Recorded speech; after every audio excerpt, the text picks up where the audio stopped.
Hey everybody, Ron Burke, Editor-in-Chief for Gamingtrend.com. We spent a lot of time at Gamingtrend looking at both 3D printers and 3D printing. It's allowed us to bring to life some amazing figures. I printed this Kane here from Legacy of Kain ahead of the remaster. I printed this Anubis from Ella Art just for fun. Right now we're printing a Cthulhu dice roller that's over 2 feet tall in both resin and FDM. Stay tuned for that. But it got me thinking about 3D printing and what I might be able to use it for beyond just bringing these cool figures to life. And that got me thinking about 3D scanning. I reached out to Revopoint and said, I don't know anything about 3D scanning. I've used it in the manufacturing space, but I've never used it kind of in the game space. And what would I use it for? How would I bring things to life? And what else am I missing? And they were kind enough to say, we'll teach you. They supplied us with a Miraco 3D scanner, and over the next couple of months, we're going to learn from I know absolutely nothing about 3D scanning all the way to hopefully I'm proficient in 3D scanning and I can bring something to life. I'll give you an example. I had this controller made back in the Xbox 360 era, and it's awesome and branded Gamingtrend. It's unfortunately also broken. If I'd like to fix this, I could send it back to the mod manufacturer. Maybe they have the parts, maybe they don't. If I could open this up and scan the pieces, I might be able to rebuild this, maybe even upgrade it for a modern era. Won't know until I crack it open. And that just got me thinking about all the things around the house that I could either upcycle or repair instead of replace. So that's exactly what I intend to do with this Revopoint Miraco 3D scanner. I don't quite know how all this is going to work, and that's kind of the most exciting part about this. Today we're going to unbox it. Next time we're going to get the software installed, and we'll just see where this takes us. I've got some ideas on things I'd like to try around the house, and I have an idea about a final project. So I'll reveal that when we get a lot closer. But for now, let's just unbox this thing and see what's inside.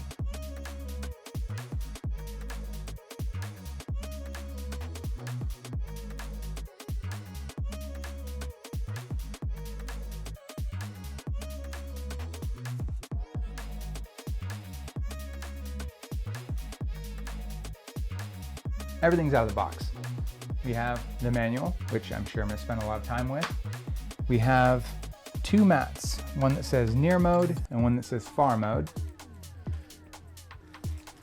The far mode has larger dots than the near mode, and in here we have these little reflective stickers. Now these reflective stickers are meant to be placed randomly, and it gives some targeting to the device so it can measure the distances and start to create the shape inside the 3D software.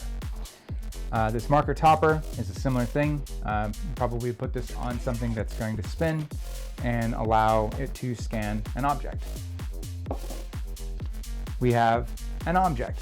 They were kind enough to send us a bust of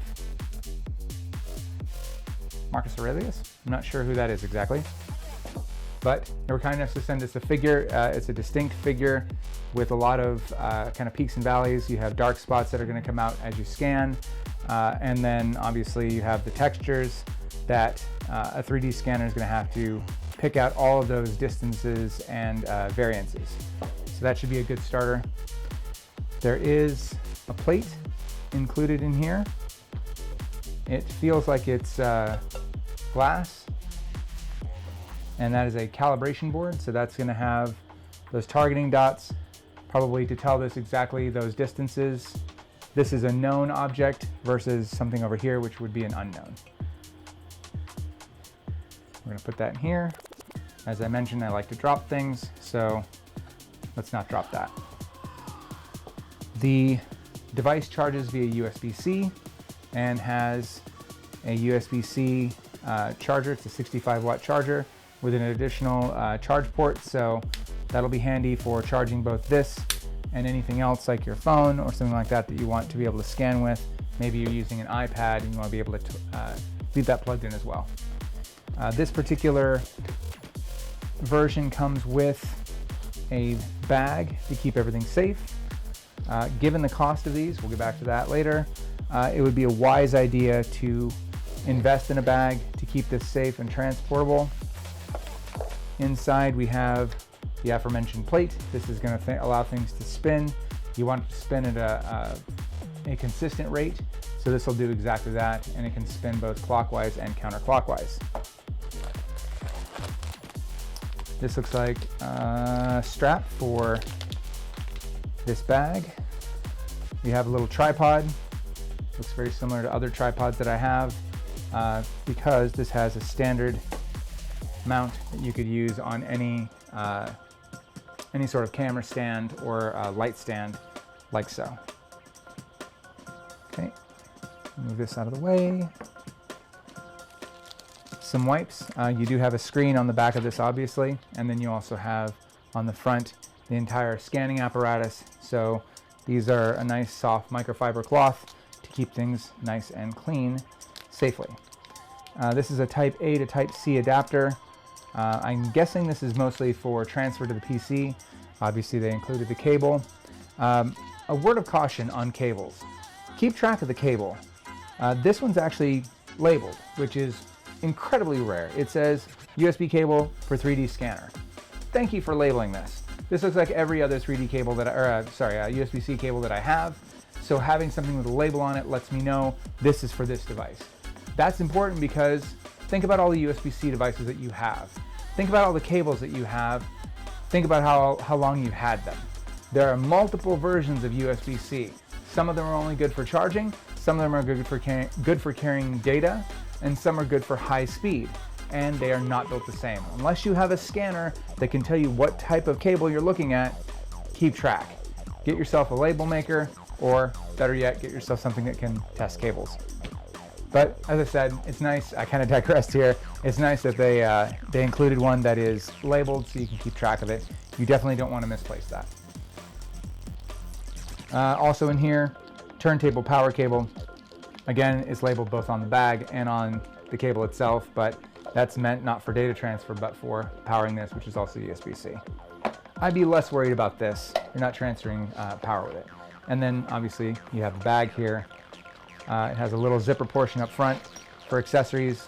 This is probably going to be for like the little dots and such, or the USB adapters. So that's all labeled Revopoint. I ordered one more thing, mostly because we're going to be doing capture on this. I'm going to be running capture directly to my capture rig here, and to do that I've picked up a USB-C to HDMI. That's going to allow me to do that. If you don't have a reason for that, you're not going to buy this. Obviously, you doing this yourself, you'll be able to look at this screen, but because I'm sharing this with all of you, I want to be able to transfer this onto the screen so you can see what I see. So that's everything in the box. I know it might be anticlimactic, but this is where we're going to end. I wanted to unbox all of this and show you what comes inside the Miraco 3D scanner box and just introduce you to this concept. This is going to be an awesome project. I am really excited to take something that I have a known value for what it looks like at the end. I want to try and find something that I'm really excited about, scan it, and replicate it, and see, does it come out looking like it did when it started? Obviously, there are concerns about IP theft when you start scanning things. So we're going to talk about that. We'll talk about the legalities of that sort of thing. I'm going to try and get a lawyer to weigh in on this stuff. We'll see if I can make that happen. But to start things off, let's just see what's inside the box. That's what we've done. I'm Ron Burke, editor-in-chief for Gamingtrend.com. Thanks for joining me on this journey of knowledge. Stay safe out there. We'll see you again very soon.